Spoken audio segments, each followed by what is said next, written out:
Hi, it's Billie Moffat with the Gail Borden Public Library, and we'll be going live in just 1 minute, and we'll be doing printmaking with freezer paper. We'll be printing on fabric today using freezer paper. It's pretty great. All you need is freezer paper, an X-Acto knife, a pencil, a brush, and some fabric paint. It's pretty simple. So today, starting at 7 o'clock, we'll be printmaking on fabric. It's super fun and easy and a great way to customize t-shirts and other things. So it's 7 o'clock and I'm Billie with the Gail Borden Public Library, and today we'll be printmaking on fabric. Super easy, fun, and a great craft to do this summer. All you need is freezer paper. Just got this from my kitchen. A brush, some fabric paint, an X-Acto knife, a pencil, and something to print on.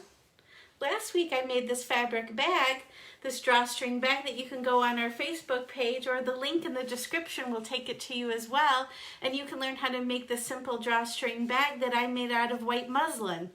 And this week I've been hauling my laptop around, and I realized that what I really needed was a bag to put my charging cable for my laptop, because it's unwieldy, it gets tangled up, and I needed something to put it in it. So I decided I'm gonna put a print of a charging cable right on that bag so I know what it is. So let's get started and do this simple printing on fabric with freezer paper. So let's just put down our camera and let's get started. So first you need freezer paper. Freezer paper is matte on one side and glossy on the other. So it's important to know the glossy side is going to go down onto the fabric, and we're going to draw and cut on the matte side. I have my drawing here of what I wanted to cut out, and all I do is put this down, and it's pretty clear. So I'm just going to trace over the image because it's quite black. If you are having problems seeing or tracing, you can also use a light box, place it up against a window. Also, an iPad or a tablet is a great thing to use as a light box as well. Just find yourself a light colored page to reflect off of. Whoops, I went a little astray there. And then let's trace our lightning bolt.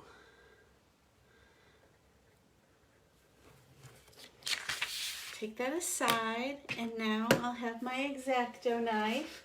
Remember that we're always going to use safety when using an X-Acto knife, making sure to cut and keep the blade away from your extra hand. So what I'm going to do is I'm going to cut out this entire thing,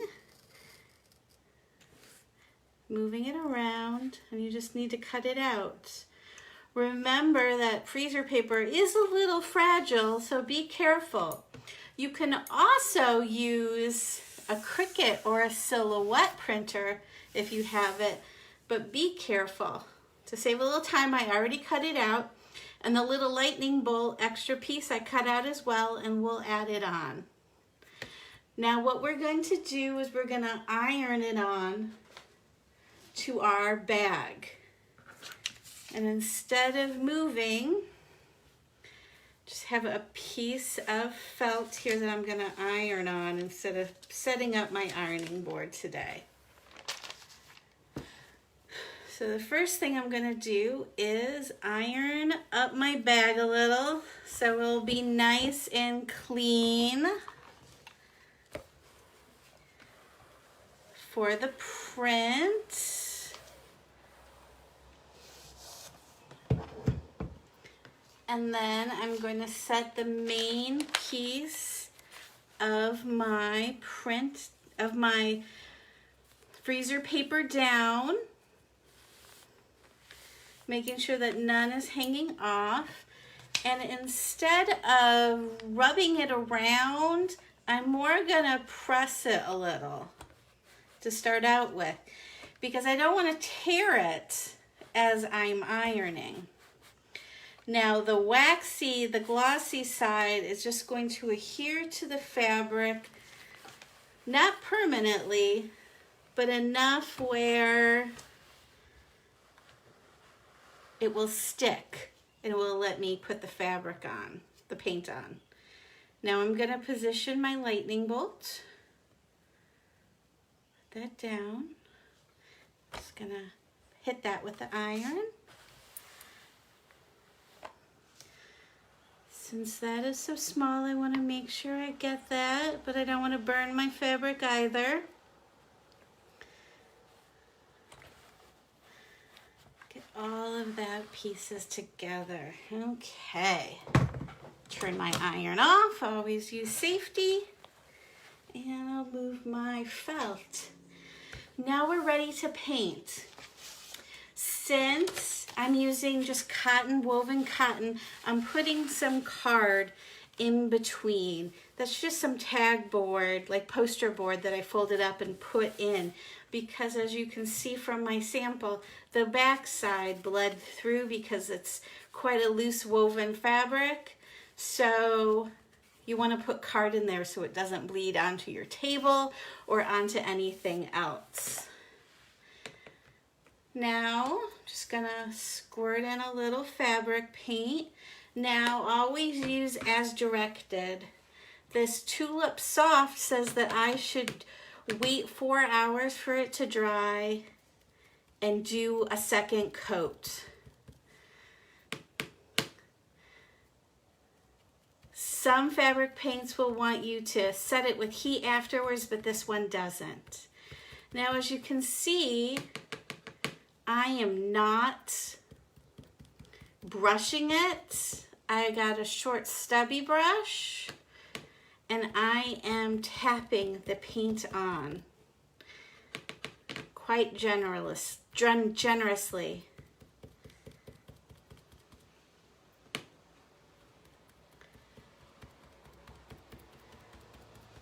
Just tapping it around. Just brushing it might lift up the freezer paper, and so you won't have crisp edges. You can use this on t-shirts, on cotton fabric, anything that the paint, any fabric that the fabric paint will work on, you can use this technique with. Just going around, and I'm making sure that I have a nice, even layer, that I'm not missing any nooks and crannies.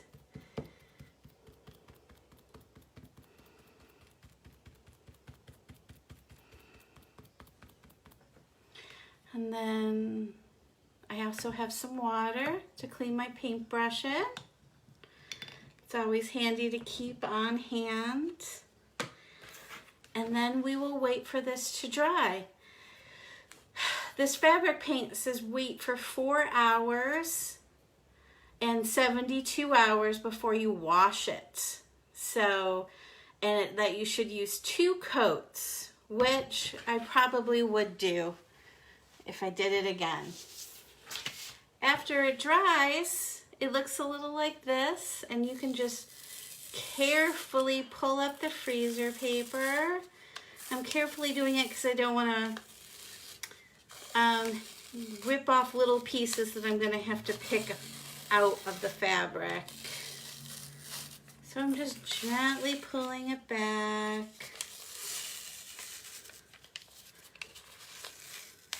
There we go. And now we have our little lightning bolt in the center. So I'm just going to pick that out. You could also use a pair of tweezers or a pen, but my nail is long enough. And there you go. I have my little own drawstring bag that we made last week with a little lightning bolt charger on it, so I know that that's where my laptop charger is going when it's in my bag. Let me just move my camera. So super simple and easy to do.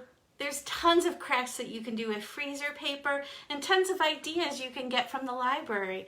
Remember that right now you can place holds online or call the library to have something placed on hold that you can pick up at our drive-up windows at the main library or Rayco branch. And don't forget about all of the online services available all the time through gailborden.info. Don't forget, if you have any questions to ask a librarian, we're always here to help. We're answering questions now by phone, email, or text. So thank you so much. Have a great day, and don't forget to make something for yourself or the people that you love. Thank you so much, and have a great night.